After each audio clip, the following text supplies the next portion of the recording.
Chapter number 1. Bad Tom. Tom must be punished. Tom shouted. Aunt Polly, there was no answer. Tom, she called again, but there was still no reply. Who is that boy? No, Tom. And she shouted louder than before. She took off her glasses and looked around the room. Then she stood up and went to the open door. She looked out over the garden. No, Tom. You, Tom. There was a noise behind her, and she turned round quickly. She was just in time to catch hold of a small boy by the back of his trouser. I had forgotten that cupboard, she said. What have you seen doing in there? Nothing, nothing. Just look at your hands and mouth. What is that mess? I don't know, Aunt. Well, I know. It's jam. That's what is it. You have been in that cupboard eating jam? I've told you so many times to leave that jam alone. Give me that stick. The stick was held up high.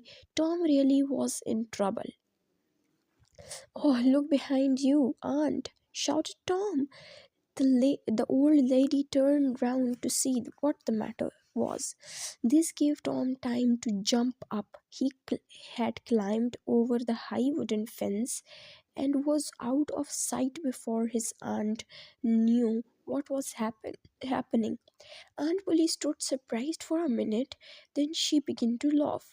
Oh, that boy, she said to herself. He's played so many tricks on me like that. I should have seen, I should have been ready for him. He will stay away from school this afternoon. I know, so I will have to make him work tomorrow to punish him. It's very hard to make him work on Saturdays. When all his friends are having a holiday, he hates work more than anything else. But I shall have to punish him somehow. The fight. Tom walked down the street practicing a new way to whistle. It made a very good sound, and he had only just learned to do it. Suddenly he stopped whistling. In front of him stood a boy, a little taller than himself. Tom had never seen him before. The village of St. Petersburg, where Tom lived with Aunt Polly, his brother Sid, and Mary. His sister was a small, quiet place. You did not often see new people there. This boy was well dressed too. It was not Sunday, and he was well dressed, which was very unusual. He even wore a tie. Tom stared at him, and the longer he stared, the dirtier his own clothes seemed. Neither boy spoke. If one moved, the other moved sideways. They circled around one another face to face, eyes to eyes all the time. At last, Tom spoke. I can beat you. You would like to see you try. I would like to see you try. Well, I can. No, you can't. Yes, I can it. No, you can't. I can. You can't. Can't. There was an uncomfortable silence. Then Tom said, What's your name? It isn't your business. Well, I'll make it my business. Well, why don't you? If you say much more, I will. Much more, much more, much more. There. Now. Oh, you think you are very clever, don't you? I could beat you with one hand tied behind my back if I wanted to. Well, why don't you do it? You say you can do it. Well, I will if you don't watch out. Well, go on then. Why do you keep talking about it? Why do you keep saying you will? It's because you are afraid. I'm not afraid. You are. I'm not. You are.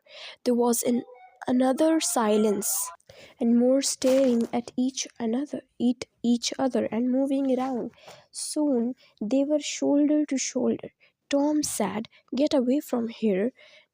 Get away yourself. I won't. I won't either. So they stood They're pushing at each other as hard as they could.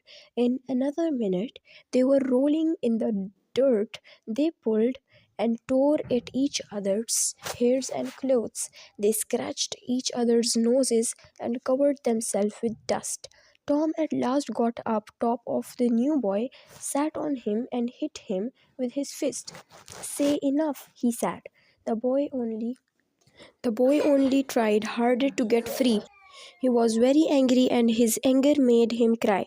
Say enough, said Tom again, still hitting him. At last the stranger managed to whisper enough, and Tom let him get up. Now that will teach you, he said. You had better remember who you are talking to next time. Tom got home quite late the night. He climbed quietly in through the bedroom window. He did not want to wake up his brother Sid, who shared his room, or Aunt Polly, who slept downstairs. But Aunt Polly was awake, waiting for him. He was very angry when she saw the mess in his clothes were in.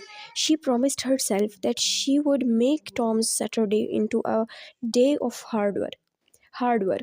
On Saturday's morning, Tom appeared outside his house. He was carrying a bucket of paint and a brush with a long handle. He looked at the fence and took a deep breath. The fence was 30 yards long and 9 feet high.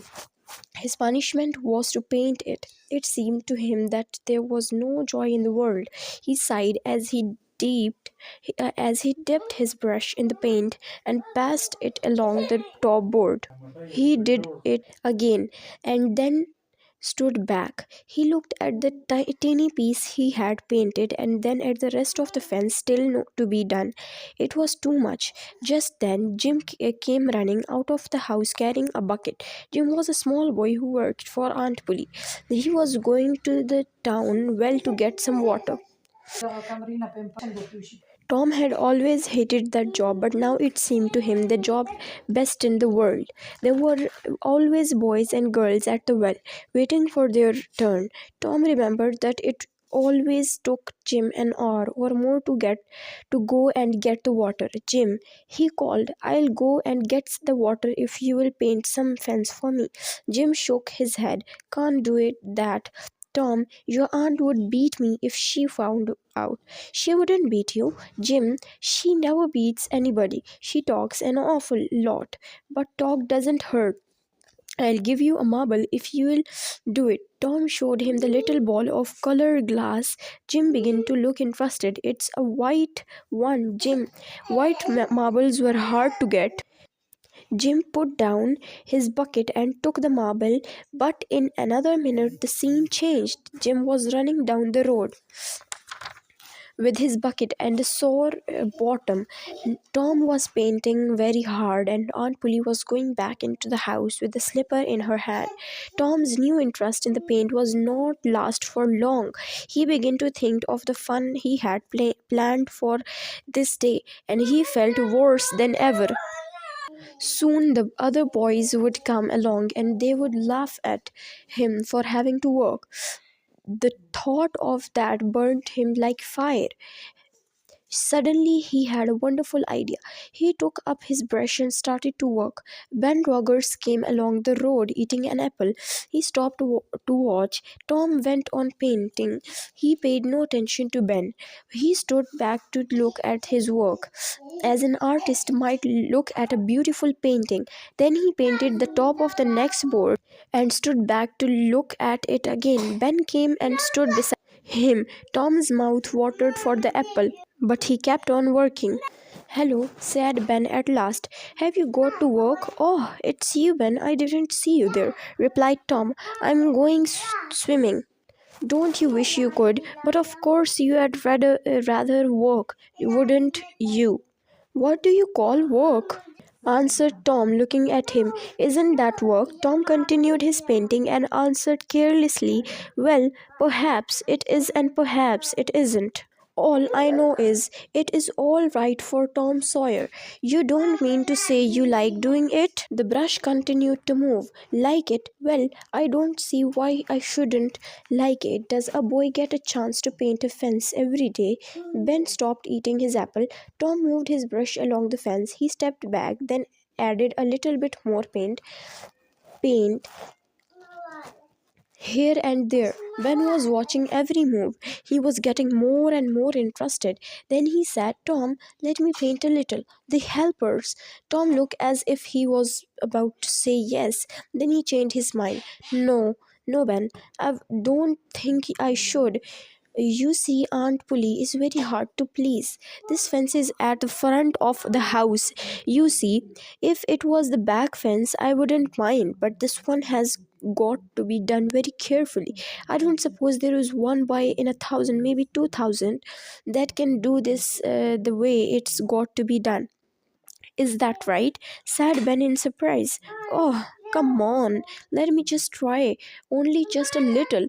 I would let you if you were me, Tom.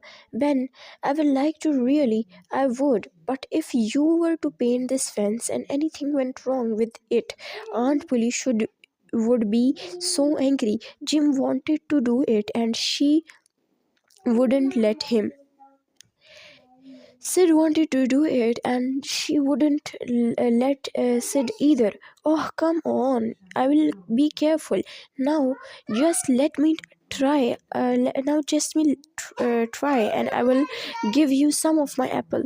But Aunt Polly, Ben said, Tom, I'll give you all the apple. Tom gave up the brush, and while Ben walked in the sun, Tom sat in the shade eating the apple. He planned how he could trick the other boys into doing his work for him. Boys came along the road every little while. They came to laugh but stayed to paint. By the time Ben was tried out, Tom had given the next chance to Billy Fisher for a kite, and when he was tried, Johnny Miller took his place in exchange for a little interesting dead rat. So it was went and on hour after hour, and when the middle of the afternoon came, Tom had a pile of good things. He had, beside the things I have mentioned, 12 marbles and a piece of blue bottle glass to look through, a key that wouldn't unlock anything, a piece of chalk, the glass top of a wine bottle, a toy soldier and made of metal, two fish in a jam jar, a kitten with only two eyes, a dog collar but no dog, the handle of a knife, and an old piece of rope. He had had a nice lazy time all the while, with plenty of people to talk to, and the fence had 3 coats of paint on it. If there had been enough paint, he would have taken things from every boy in the village. Tom went to Aunt Polly. She was sitting in the back room. May I go out and play now, Aunt?" he asked. "What, already? How much have you done?" "It's all done, Aunt." "Tom, don't lie to me. I don't like it." "I'm not lying, Aunt.